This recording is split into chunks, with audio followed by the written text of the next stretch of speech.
देखिए दूसरा, ये हम मतलब क्या गोल है, कब करवाना चाहिए हमें range of motion, active range of motion या पैसिव रेंज ऑफ मोशन कब करवाना चाहिए।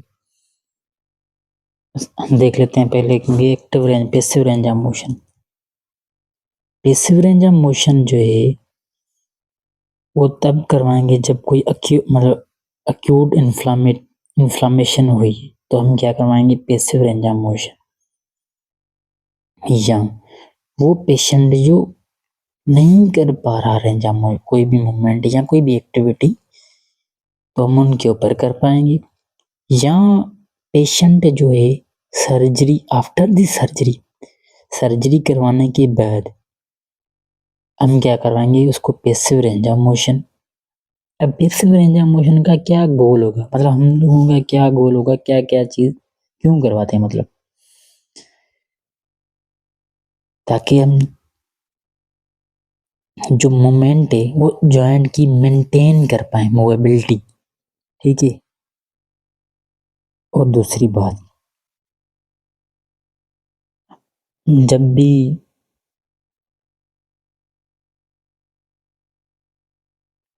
एक वर्ड है कंट्रैक्शन, मतलब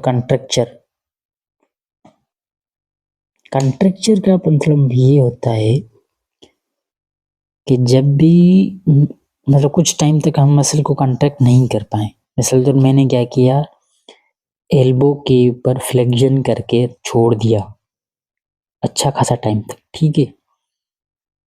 अब एल्बो मेरी एक्सटेंड नहीं हो पाएगी आगे जाकर, ये मतलब मसल अपने आप को शार्पनिंग में एडॉप्ट कर ले, ठीक है। तो मैं इसको क्या बोलूँगा, मसल कंट्रक्चर, ठीक है। मसल एडॉप्ट कर ले शार्पनिंग, मसल कंट्रैक्ट। देख, एल्बो कंट्रैक्शन लगी पड़ी थी बाइसेप की, अब बाइसेप कंट्रैक्ट थी, एल्बो की फ्लेक्शन थी, अब बाइसेप के अंदर कंट्रैक्शन फॉर्मेशन हो जाएगी।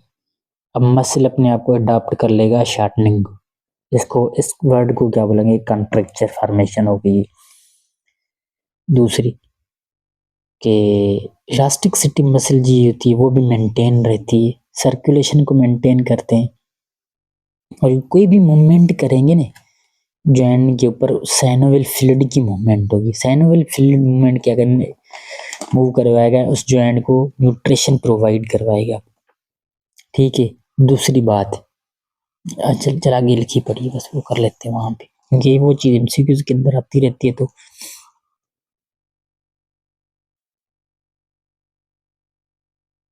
अभी कभी कोई भी जब भी रेंज ऑफ मोशन करवाएंगे, पैसिव रेंज ऑफ मोशन, तो वो स्टेबिलिटी और फ्लेक्सिबिलिटी जो और इलास्टिसिटी मेंटेन रहेगी उस पेशेंट की। मतलब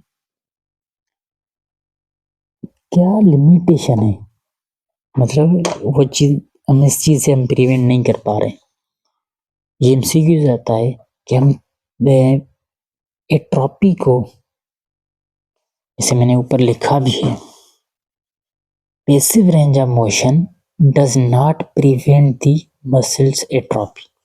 इसका मतलब ये कि कोई जब पैसिव रेंज ऑफ मोशन कर पा रहे हैं, कर रहे हैं, तो एट्रोफी से प्रिवेंट नहीं कर पाएंगे। मतलब इससे पॉसिबिलिटी है कि मसल के अंदर एट्रोपी हो जाएगी, ठीक है। दूसरा वर्ड ये नहीं, ये इंक्रीज करती है स्ट्रेंथ और एंड्योरेंस। स्ट्रेंथ और एंड्योरेंस भी इंक्रीज नहीं करेगी, ये दोनों एमसीक्यूज आते हैं, ठीक है। दूसरी होती है active range of motion. Active range of motion तब वो क्या होती है, पहले कोई मूवमेंट जो पेशेंट खुद कर पा रहा है, अगेंस्ट ग्रेविटी लेके जा रहे हैं मूवमेंट, वॉलंटरी मूवमेंट होती है। इसके अंदर क्या होता है कि हम मसल को मेमोराइज करते रहते हैं कि भाई मसल की कंट्रैक्शन मेमोराइज रहती रही, ठीक है। दूसरा मैंने कुछ पॉइंट्स लिखी हैं इधर, एक्टिव रेंज ऑफ मोशन की इंडिकेशन। कोई मसल वीकनेस हो गई है मसल के अंदर, ठीक है। या कोई भी प्लास्टर, कोई फ्रैक्चर हो जाता है ना पेशेंट का, एल्बो का या किसी बोन का फ्रैक्चर हो गया, उसको जब रिमूव करेंगे ना तो क्या करेंगे, passive active range of motion करवाएंगे। ठीक है,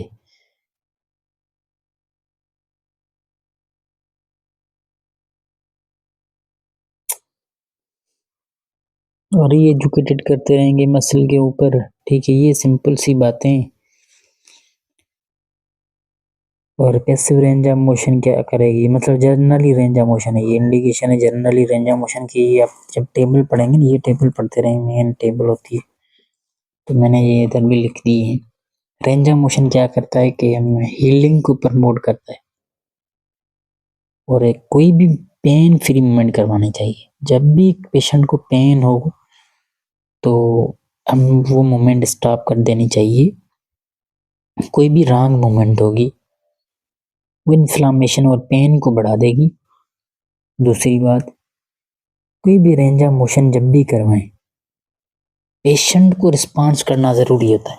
अब ये सारी चीज़ें इस टेबल के अंदर लिखी पड़ी। ठीक है, ये हीलिंग को प्रमोट करेगा, पेन फ्री मूवमेंट होनी चाहिए, कोई भी रॉन्ग मोशन होगा तो बढ़ा देगा पेन और इन्फ्लामेशन को। ठीक है, अब दूसरी बात, हाँ, रेंज ऑफ मोशन क्या करेगा, हमें मिनिमाइज करेगा थ्रम्बस फॉर्मेशन। अब जैसे कि कोई पेशेंट लॉन्ग टर्म तक बेड रिटर्न पेशेंट है, तो उसके अंदर चांस हैं कि डीवीटी बन जाए, डीप वेन थ्रोम्बोसिस। ठीक है, लोअर लेग के अंदर बनता है, लोअर लिम्ब के अंदर बनता है। तो हम जब भी रेंज ऑफ मोशन करवाते रहेंगे तो फिर इसके चांस बनने नहीं होगी, ये चीज मतलब नहीं बनेगी डीवीटी। अब इधर ये प्रैक्टिकल लाइफ है। ठीक।